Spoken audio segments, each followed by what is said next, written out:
안녕하세요. 오린지저스 5분 칼럼의 시카고 오린교회 이일 목사입니다.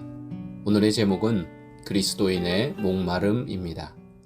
저희 교회는 사순절을 맞아 40일 동안 사순절 특별 새벽 예배를 드리고 있습니다.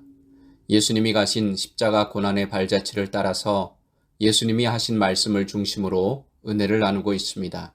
그러면서 예배를 준비하고 말씀을 준비하는 제가 먼저 예수님의 말씀을 통해 새롭게 주시는 은혜를 깨닫고 있습니다.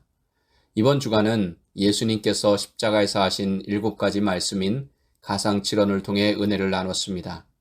저는 예수님이 하신 말씀이 모두 은혜가 되었지만 특히 예수님께서 돌아가시기 직전에 하신 목마르다라는 말씀이 제 마음에 의미 있게 다가왔습니다. 왜 목이 마르셨을까 하고 생각하니까 너무 마음이 아프기도 했습니다. 나 같은 죄인 살리시려고 십자가에서 내 죄를 대신 지시고 죄에서 구원하시려고 물과 피를 다 쏟으시다 보니까 몸에 수분이 하나도 남지 않아서 숨을 거두시기 직전에 목마르다는 말씀을 하셨다고 생각하니 예수님께 너무 죄송하고 마음이 너무 무거워졌습니다. 그러면서 예수님께서 공생의 기간 동안 사역하시며 하셨던 말씀 중에 물에 관한 말씀들이 떠올랐습니다. 그 중에서도 요한복음 4장 13절에서 14절 말씀입니다. 예수께서 대답하여 이르시되 이 물을 마시는 자마다 다시 목마르려니와 내가 주는 물을 마시는 자는 영원히 목마르지 아니하리니 내가 주는 물은 그 속에서 영생하도록 솟아나는 샘물이 되리라. 예수님께서 사마리아 여인에게 하신 말씀이죠. 예수님께서 주시는 물을 마시는 자는 영원히 목마르지 않을 것이라고 하셨습니다. 십자가에서 돌아가시기 직전에 내가 목마르다라는 말씀을 생각하며 이 말씀을 떠올리니 사마리아 여인에게 하신 말씀이 다르게 다가왔습니다. 예수님은 이미 이때부터 자신에게 있는 물을 우리를 위해 주셨구나.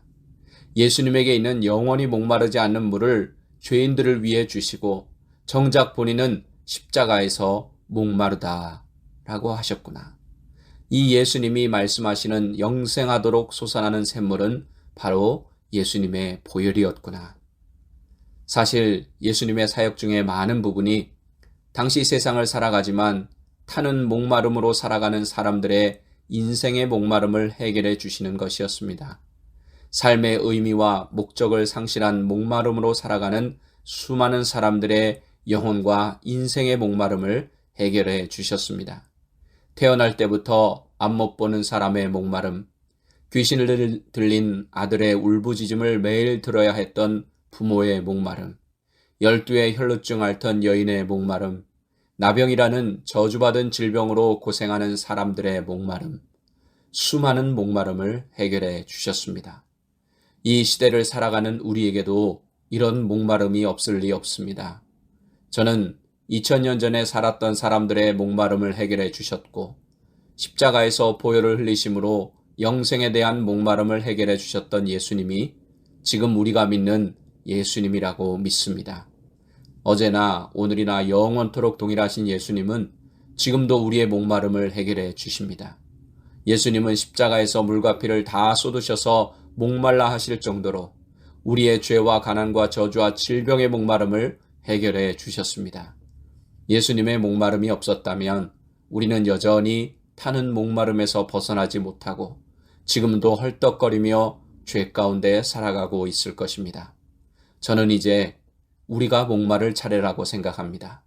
예수님의 목마름으로 우리 인생의 목마름을 해결받았으니까 우리도 예수님처럼 목마르게 될지라도 이 땅에서 타는 목마름으로 살아가는 수많은 사람들에게 우리 속에 있는 생수 대신 예수님의 생명을 흘려보내므로 그들을 살려낼 차례라고 믿습니다. 이것이 이 시대를 살아가는 그리스도인의 삶이 되어야 한다고 생각합니다. 우리가 목마를 정도로 우리 안에 계신 예수님을 세상을 살리기 위해 다 퍼주는 그리스도인이 되면 어떨까 합니다. 지금까지 오린지저스 5분 칼럼의 시카고 오린교회 이일 목사였습니다.